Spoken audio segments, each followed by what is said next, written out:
Welcome to How I See It with me, Mark Pratt, and Justin Sternberg. This is a podcast that works to counter cultural polarization through thoughtful conversations.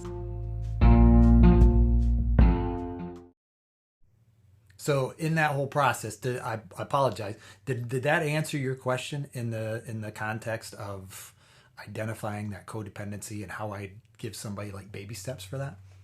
I think so. I think, well, just summarize it. What would be the best baby step you'd give someone who's really kind of on that far spectrum? What are some baby steps they could do to work on that? Well, I think there is something to be said for talking with someone. What do you, or help being able to identify where I see myself. Okay. So an safe and objective third party kind of thing. Yes. Okay. Yes, to be able to say, okay, this is what I'm thinking, and it in some ways I like the an objective. If you have a healthy relationship, yes, being able to ask your spouse, your partner, hey, if I'm thinking about this, in this context, is this kind of where I come from for the most part as you see it? If that's healthy and it's able to be objective, I think that's a great place to start. Am I being aggressive? Do I tend to be or do I, float back and forth? But at the same time, if I'm already in a codependent relationship, that's not necessarily a safe place to do that. Right. That's the caveat. Yeah. And your girlfriend who always is willing to pile on with you, say, well, you just need to leave that jerk. Yes. That might not be the right, safe, objective third party either. If their main objective in your life is to just prop you up. Yeah, prop you up, or you be more like me. Yeah. Because that's not always a healthy thing either. If I'm just surrounding myself with people like me, I'm going to end up more like them. Yes. You follow me, show me who your friends are, and I'll show you who you become in 5 years, that kind of thing. But I think it does, in, areas where we can have healthy relationship, good, positive social interactions. And I'm going to say, certain church dynamics, F3, for myself as a guy, these are guys that I can talk with about where I'm at. I can talk with you about where I'm at. I can tell, CR. I can go there, and I can have interaction in a way that isn't necessarily trying to fix me, but yet that it's just helping me identify where I am and avoid the denial, recognize the denial. Yeah. That's great. And if you're not even sure where to turn, and it's like you're just like when you rock bottom, right? You're in this situation where I'm desperate for help. Well, there's certainly resources. I mean, counseling, I highly recommend counseling, get a counselor. But if you can't afford that, or if that's not something that you can find support for in your environment, I mean, I can heartily recommend something like Celebrate Recovery, where you can walk through the door, start communicating about this stuff, start learning some tools, start developing relationships that can eventually be that safe, third party that's objective or whatever. But yeah. And there again, that's a free resource, Yeah. And yet, coming back to that conflict, I'm going to have to overcome some natural resistance that I have to that change. I'm going to have to recognize that, this is going to take, me coming against myself to a certain degree to promote change. And there's going to be a certain resistance to my, homeostasis, if you will, that I've developed, that I'm comfortable here. We have to overcome that in such a way and be able to recognize our change on our part isn't necessarily always going to be accepted by people around us. In accepting that in yourself, that there's going to have to be some change that I need to make that might change some of the relational aspects of just the relationships some of my around current me, right? relationships may have to change. I may have to find new relationships that help support the direction I desire to head. Because if I'm not willing to enter into conflict and I'm pulling back and I'm not actually growing or changing, I'm just maintaining, or which in effect pulling back. Yeah. So that's good. We talked about that end of the spectrum, the kind of the codependence.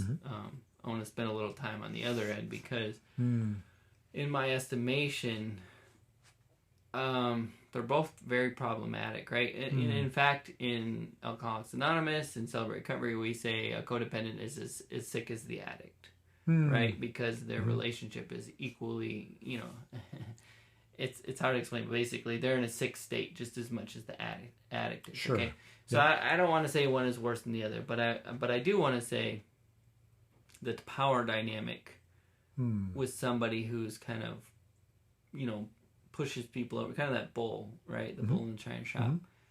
The power dynamic makes them a little more dangerous, right? I want to say. And so I think it'd be good to spend some time on that. And I think the biggest risk factor or problem factor in that side of the spectrum is denial. Sure. Well, everything's great to me, so I don't know what the problem is. Yeah. Does that make sense? Yeah.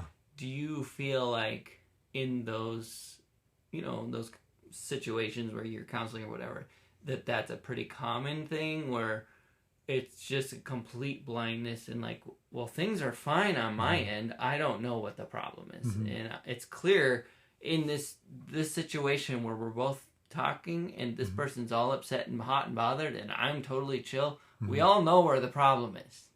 Right? Yeah. It's clearly not me. I'm fine. I'm cool. I'm chill. I'm happy. You know what I mean? Yeah. What are your thoughts on baby steps there, or even, I'd love to. And I guess I'm going to clarify a little bit when I think of the other end of the spectrum. I'm going to tend to think of someone who is, when you say power differential, I'm going to tend to think of someone who tends to be aggressive. Yeah. Okay. That's how I'm going to address that. Well, that's how they maintain their everything's perfectly fine. Sure. Right. So, no, and what you'll hear from the passive, if they're able in a safe setting, is but that's not who you are. You follow me? If they feel safe enough, they're going to be able to say, but that's not who you normally are. This calm demeanor that you're exuding or trying to have in here, that's not who you are. Now, if a person's really on that codependent end, they're not necessarily going to be able to say that. That's going to take some time. Might be afraid to say that. Exactly, because it's not safe to say that, because I will be punished if I say anything that's wrong with you. You follow me? That's where, and I think we're setting up why this is such a problem. So I guess that's, well, how do we give clues to the listener who maybe, I know I've struggled on this side of the dynamic. I've also struggled on codependency with certain relationships, and there's other relationships where I've been on that kind of power differential and aggressive. And I've worked a lot on a lot of the stuff, and maybe I still have both of those. And that's not the point. The point is, there are times you couldn't have convinced me it was me. Right. So I guess, I would love to know how we start cracking that shell for a listener right now listening who is that person, maybe not all the time or not to every relationship, but to a few key relationships that they can go, oh, maybe that's me. You know what I mean? Yeah. Yeah. And I think for me, there again, if I'm working with that aggressive person, I'll say in a setting in my office, I'm gonna start identifying patterns and cycles. Okay. Help me understand how relationships work for you. You follow me? How many close friends do you have? Well, I don't really have many close friends. Maybe just, the kids that I grew up with. What's that relationship like? Well, we're just friends. We just hang out, that kind of thing.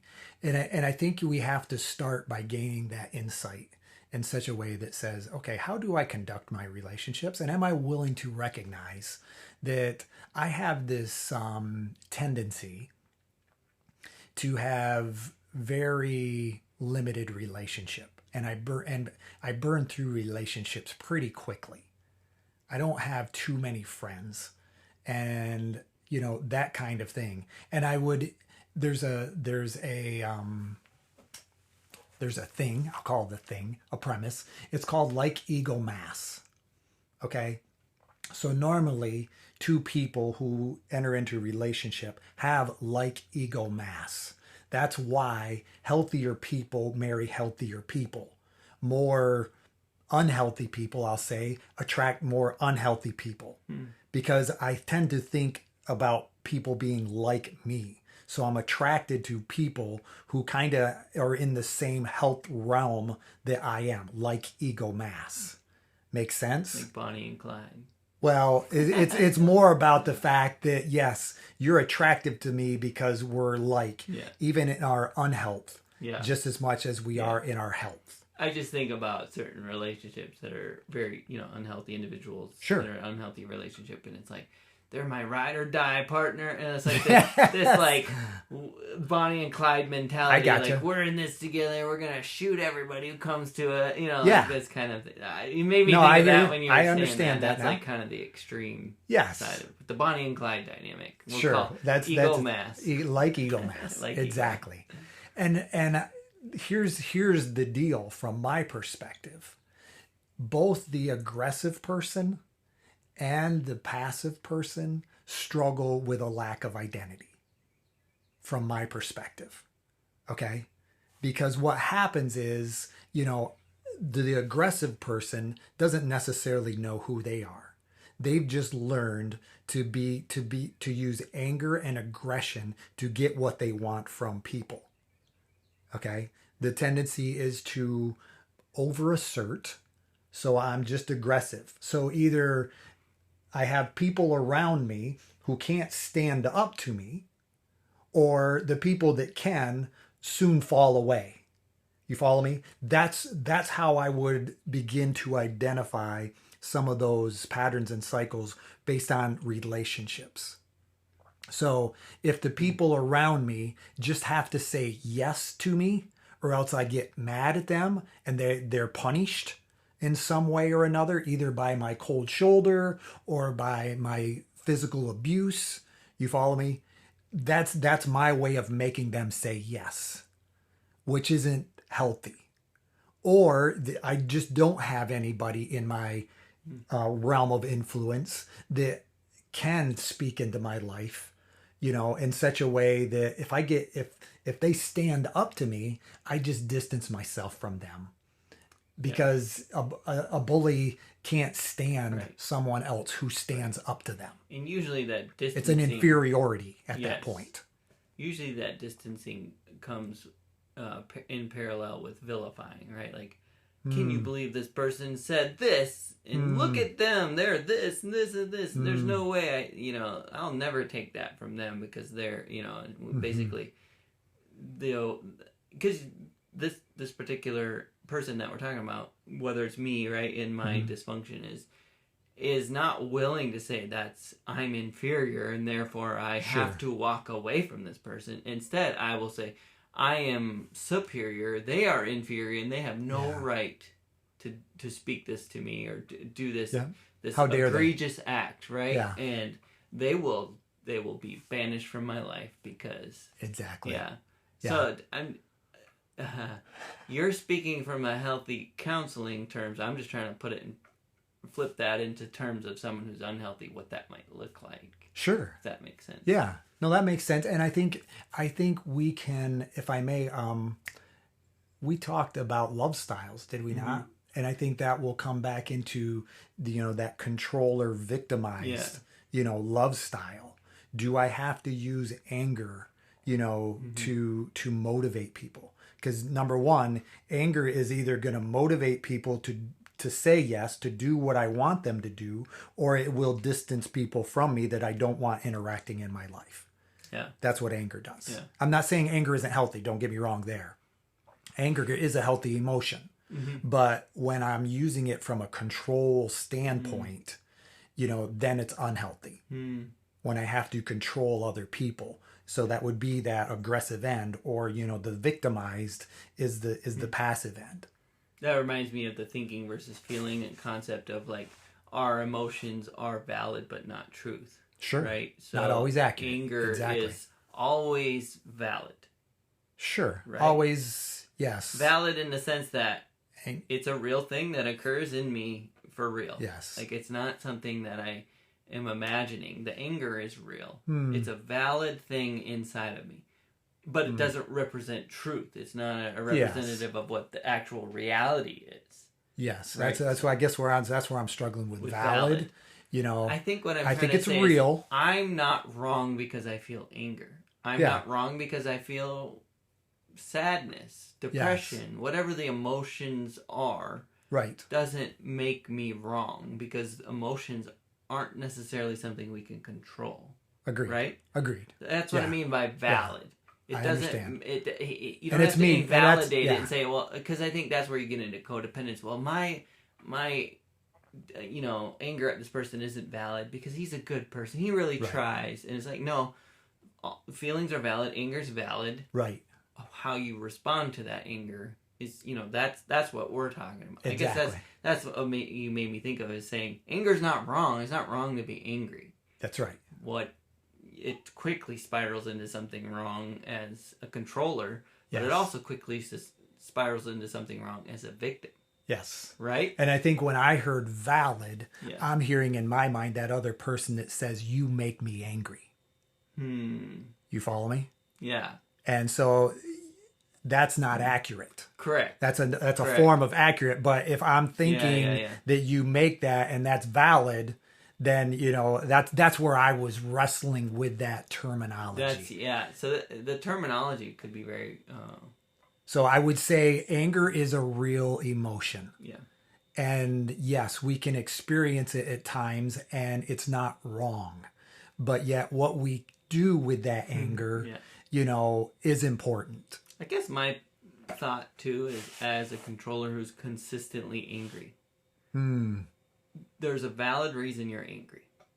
Sure. Right? And I hear you need to address the validity. Yes. The source, the root. Right. To get to the root of why you're angry and deal with that. I'd agree with that. There's something valid in that emotion. Sure. There's a source. Yeah. And if we can identify... Let's throw the word valid. Well, no, I'm okay with it, and I appreciate the opportunity to wrestle through that. Yeah, exactly. Trying to clarify the meaning there, that there's a reason you're experiencing this emotion. Right. And I just didn't want valid being true. Right. Sometimes in a scientific, if it's valid, if it's, valid hypothesis, it becomes true. But so that's how I was seeing it from that perspective. So moving on in that process, yes, emotions are real, but they are not always accurate. And if I am blaming other people for my emotion without identifying the source of that anger, which might very well be my insecurity, okay, then that's where we need to start. And being able to recognize that I might be trying to pump up or inflate my own identity or insecurity, buoy up my insecurity with my aggressive actions. And it's not healthy. And it's actually counter to, because I don't have anybody in my life who is actually able to be in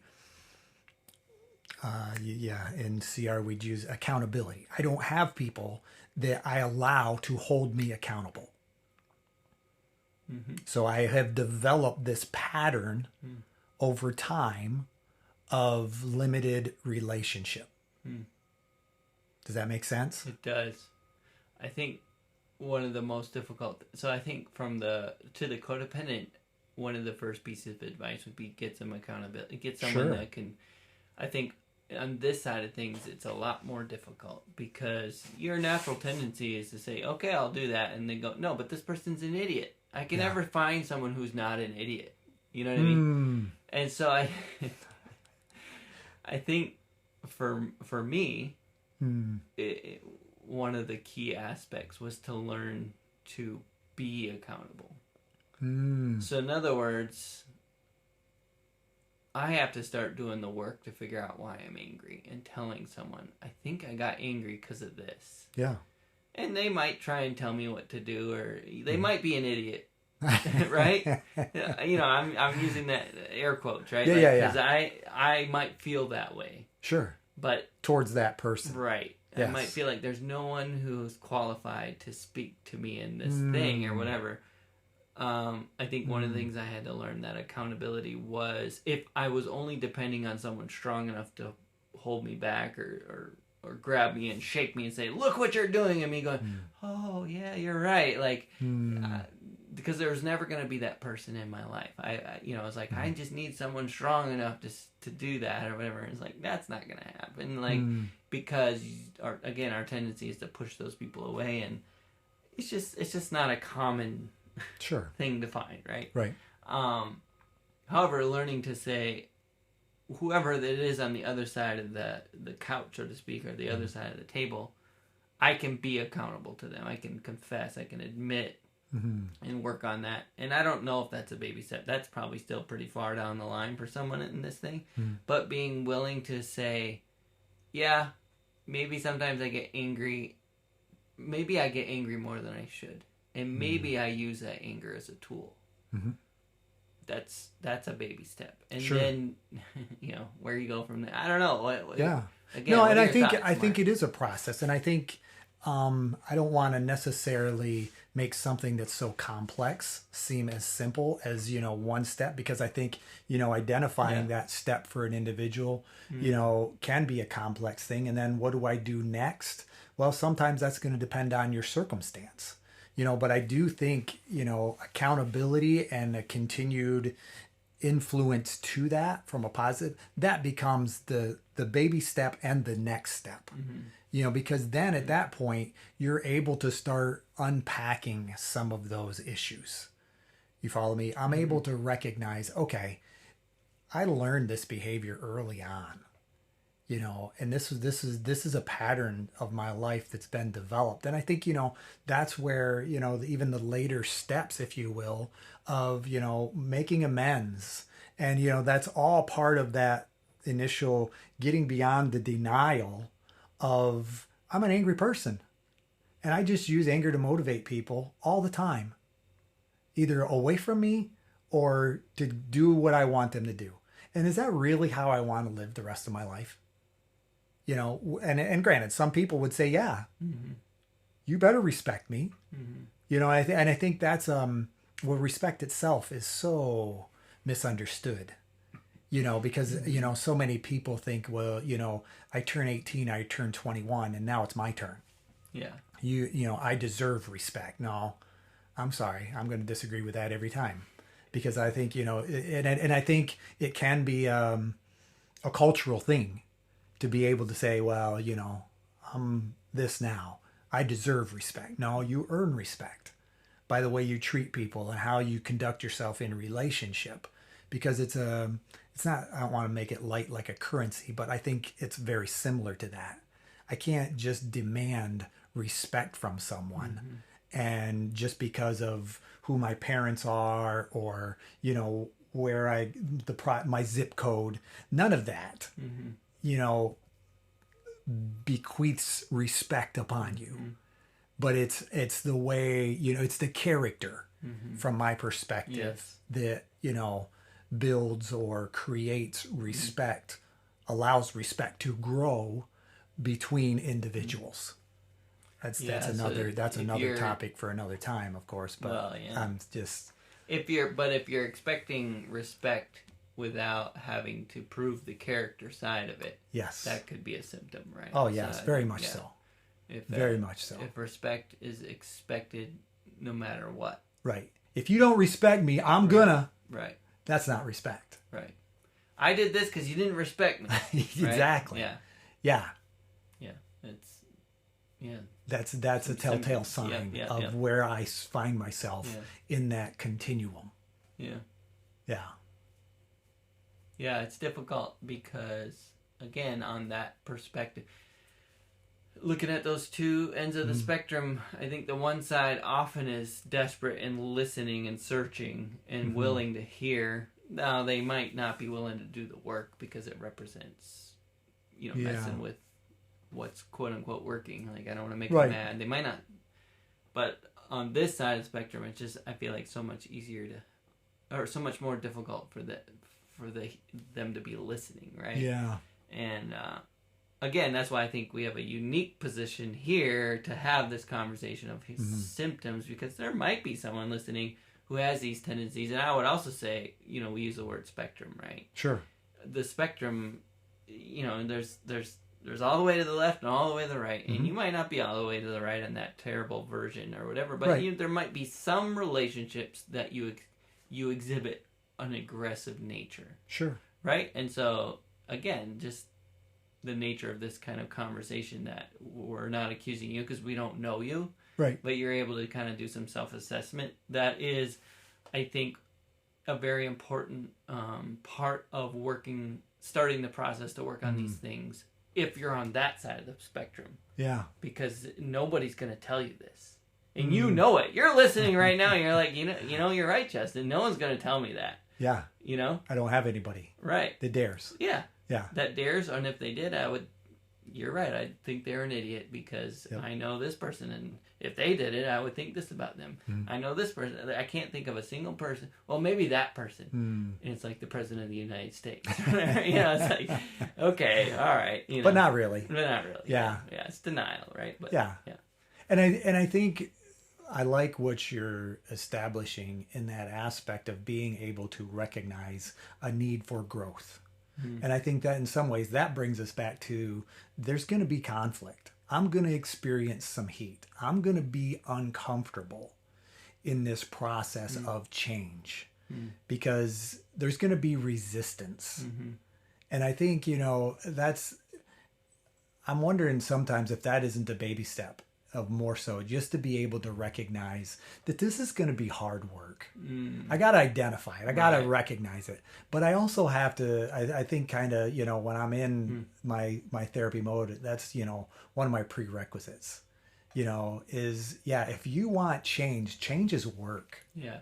Work in a therapeutic situation. That's my desire, is to create a context for change.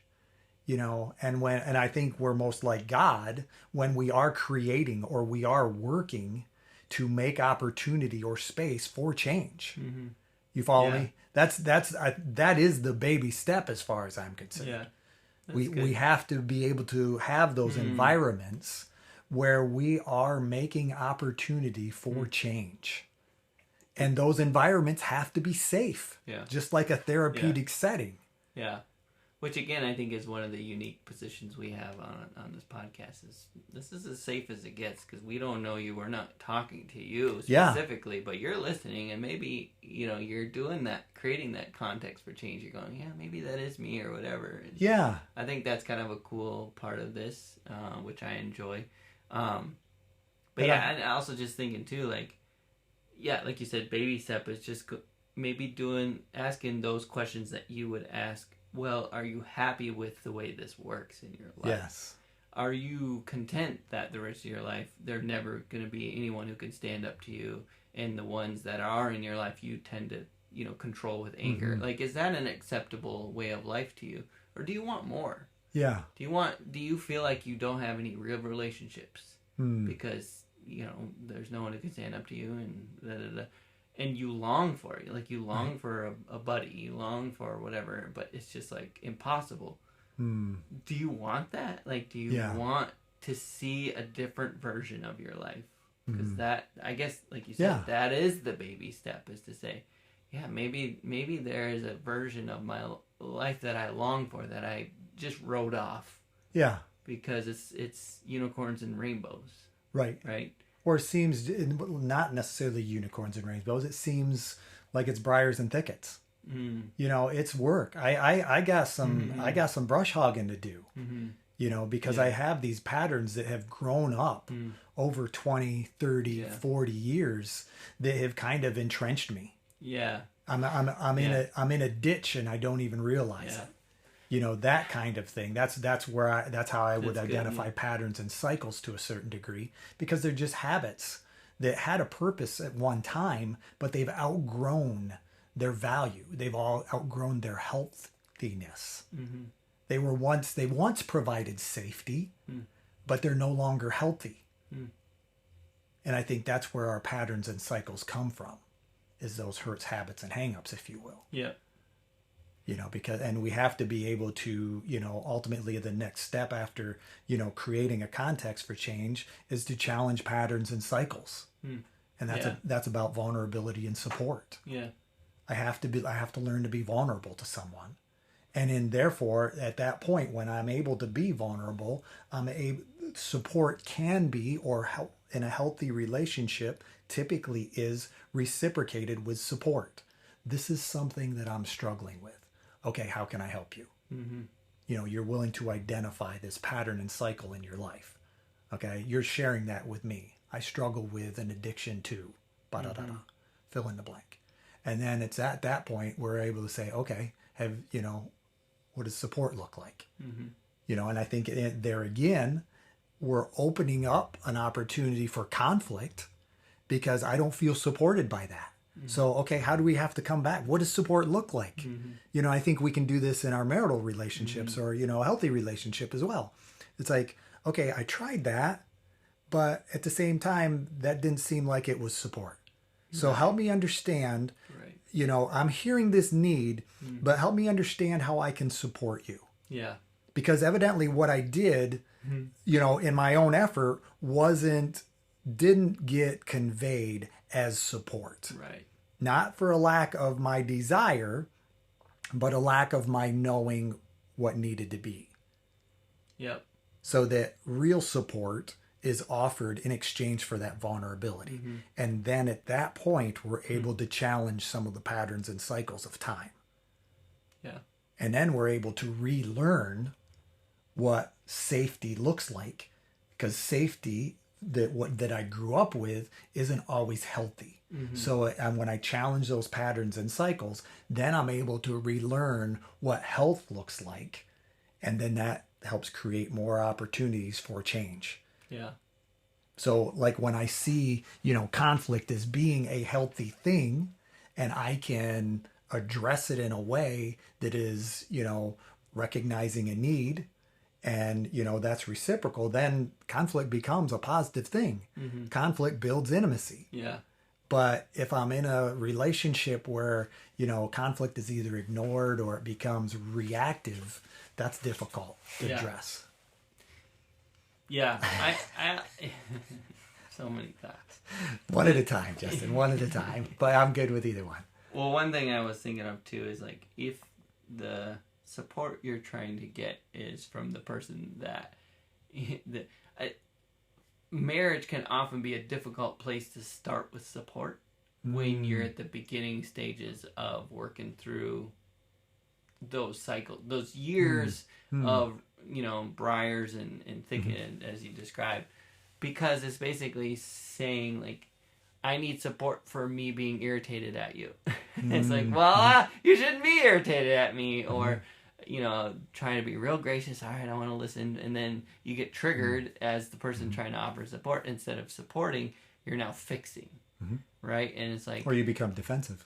Right. Mm-hmm. Yeah, one of the two, right? Mm-hmm. And in the case of fixing, it's like, well, I want to support, but I just got anecdotal quick fix solutions for me, which didn't feel like support. It just felt like you trying to get me to stop having the problem, which it's not the same thing as support, Right. It's more about you at that point. Right. Mm-hmm. Yeah, exactly, because you need me to be better. I need you to be better, Mark. So here's how you can be better, you just do this. Yeah. Yeah. But I do think the ultimate goal is that those close relationships, you can have support in them. I do think it's difficult in the beginning, especially in the context of marital issues and counseling and all that, like to start with getting support from that spouse is going to be very difficult because it's going to be triggering, right? And so it's so important to have a counselor or have a safe context for that support relationship. And again, I talk about celebrate recovery, but there's many ways to accomplish this. I'm just saying, if you're hearing this, you go, okay, I just need my spouse to be supportive, and you're holding that high standard to them when you're the one who's abusive in that relationship or whatever. It's like, no, that's just adding more abusive restrictions, no doubt, or vice versa, as the abusee, or the passive side, to say, I need you to be supportive of my needs or whatever. Well, they probably don't have the skills and abilities to do that yet. You know what I mean? I don't know. I think that's because even in a healthy relationship, I consider me and Megan's relationship extremely healthy. Good. We've been married for 18 years, love each other more than we ever have, and yet we recognize how difficult it is to support each other sometimes because our tendency, both of us, and we know this and we joke about it, we talk about it, we bring, we call it out in each other when we do it, is to fix, is to go, oh, I hear your problem. Have you thought about this? Maybe you should just do this, right? The word just comes in. It's like, yeah, this doesn't feel like support anymore. This feels like you just needing me to be better so you feel better. And because there is a natural enmeshment in a marriage relationship where two become one. Sure. And so if you're hurting, I'm hurting. And that's a good part of marriage. But it also means if you're hurting, I want to apply salve so that I feel better. I hear you. Yeah. And so I don't know. Well, I'd love to hear your thoughts on all that in terms of. Well, I'm not disagreeing with anything you share about you and Megan in that process. And for me, I think in order to address those dynamics, I would recognize what I feel when you share that. Okay, so do I have an inherent desire to fix? Well, then that's something I need to challenge in myself. You follow me? Yeah. Because I think that's how systems change. Yeah. And part of that change is the ability to recognize what I contribute. So if I pull back on what I'm contributing, I make the cycle smaller and it simplifies. Does that make sense? So if I am so there's things that we want to recognize. Okay. Am I feeling reactive? Am I starting to feel a defensiveness come up in me? Then I can challenge that in my own. What am I becoming defensive about? Is that a trigger? Is that something, that we've been through before and I don't want to go back there? You follow me? So I think part of that is that ability to recognize what I'm contributing in response to what I'm hearing. So can I just listen? So if I'm starting to automatically, if I find my mind, if I find my thoughts going towards, well, then we just need to do this, and I'm no longer listening, then that's my issue. But if I can just stay present, if I can stay mindful in such a way that says, okay, I'm just going to listen, okay? And at the end of that conversation or at the end of that, and ideally, that process shouldn't go on for a day. You follow me? If I'm being vulnerable, I'm going to be able to communicate what I need in a concise, succinct sort of way. You follow me? It doesn't have to be, a run on that goes on and on. I'm going to be able to, okay, so tell me what you need. And I'm going to listen to that. And at that point, if I'm starting to feel reactive, okay, I may need to do something different. But I'm not, and then you can express that need to me, and in such a way that says, and then I'm able to hear it, then it's okay to be able to say, okay, do you want me just to listen, or do you want some help in a fix? Is that I'm trying to support, and I just need you to tell me that. Because if you want help fixing something, I'm your partner. I'm in it with you. But at the same time, if you just wanted to be able to share something in such a way that I can help carry a burden, lift a burden, lighten a burden, then that's all you need. And, and I'm not going to treat you as if you're wrong and you need to be fixed, because nobody likes being fixed. Right. And I think so that's how I would walk, through that dynamic in such a way that says, okay, where's that coming from? Is this, is that an identity insecurity on my part that says this person's sharing with me because they want me to be able to fix it? No, they might just want relationship. Yeah. They may want to lighten the burden. Support. Yeah. And I think there again, that's where relationship comes into play. because I'm able to say, okay, there's nothing wrong with you. Mm-hmm. You're operating perfectly based on where you've come from and what you've experienced. So in that process, granted, we're human. So at that point, we're going to have to recognize that, yeah, I'm going to see things differently, but that doesn't make you wrong and me right. Mm-hmm. And I guess that's my thing is I just feel for people who don't have other people in their lives to be able to support them in healthy ways. Mm-hmm. Because I think, on the other end of the enmeshed, dynamic is, where people are, there can also be isolation. You follow me? To where on one end, it's like, I'm all about everybody and everybody's all about me. Mm-hmm. But on the other end, it's just, I'm on a rock, I'm on an island, and a rock doesn't feel any pain and an island never cries, or an island doesn't feel, the Simon and Garfunkel stuff from way back. But, it's like, no, that's not truth, because there's a loneliness that goes there. And I think that can be equated to the aggressive side as well, because I just live in this isolated world where people have to say yes to me and I don't.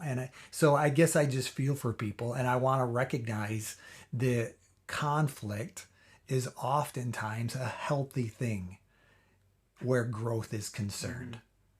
And yeah, I want to encourage people, because at that point where I'm able to enter into conflict and I'm able to be authentic and we're able to learn to trust one another, we're going to build intimacy. And that doesn't matter whether it's you and Megan, or it doesn't matter whether it's, me and my buddy, that kind of thing. That process. And I think that's when conflict can become a healthy thing that doesn't need to be avoided. But that's how I see it. I realize, my experience may not be everybody's experience, but that's what I guess it tends to be a passion of mine where that's concerned, that conflict doesn't have to be a bad thing. Well, just going back to the beginning with the book quote again, I think I like that perspective that conflict isn't it's not something we should seek out or desire in a relationship. It's something we should recognize is a natural byproduct of a healthy relationship. Yep. It is a machine working, producing heat. Yep. And that heat has to be dealt with for the machine to continue to work as well as it did. Yes. It is a byproduct of a well-working machine, but it's also a byproduct that we need to address and work through to keep the machine working well, right? Yes. And so I think if if your desire is no conflict, then what you're truly desiring is no relationship. Yeah.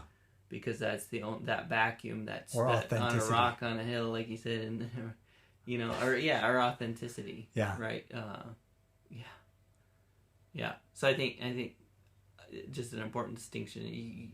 If you're desiring conflict and you're like, conflict is a part of life, and you might be the aggressor. You might, you might need to chill out on conflict, but also recognizing that there's always going to be conflict, and learning how to address it and deal with it in a healthy manner is a crucial piece to having a healthy life. Sure. To being a vegetable in the sun or in the shade that's producing and healthy and happy. And And I think it's interesting because we, even in the analogy used of the motor, we have, I think conflict, when it's done well, has ways of other systems that help us dissipate the heat.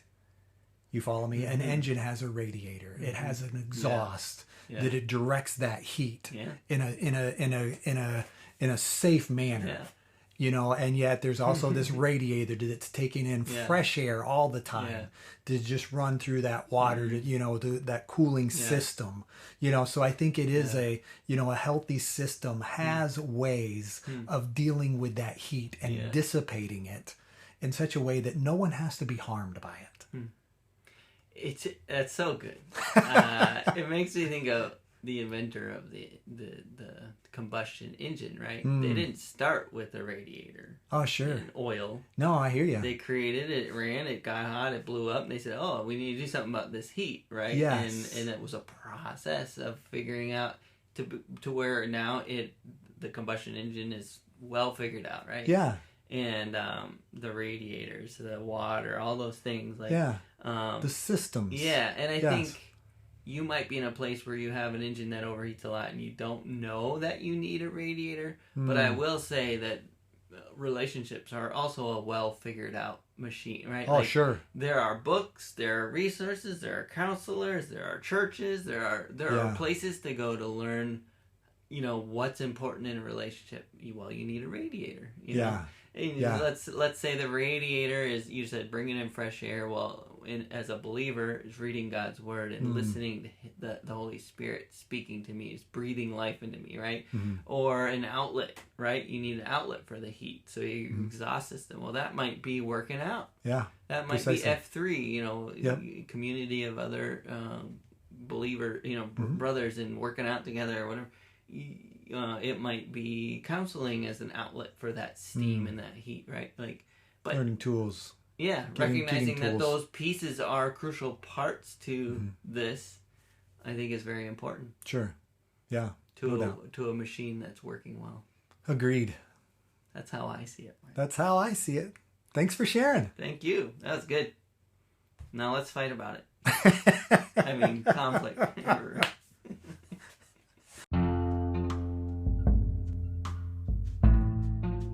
Hey, thank you for listening to our podcast. If you like How I See It, please do all the things that podcasts tell you to do. Subscribe, rate, review, follow us, and or talk nicely about us on social media. If you want to reach out, the email is us@howiseeit.click. Yep, I said .click, as in .click. Please tell your friends about this show, and we'll see you on the next one.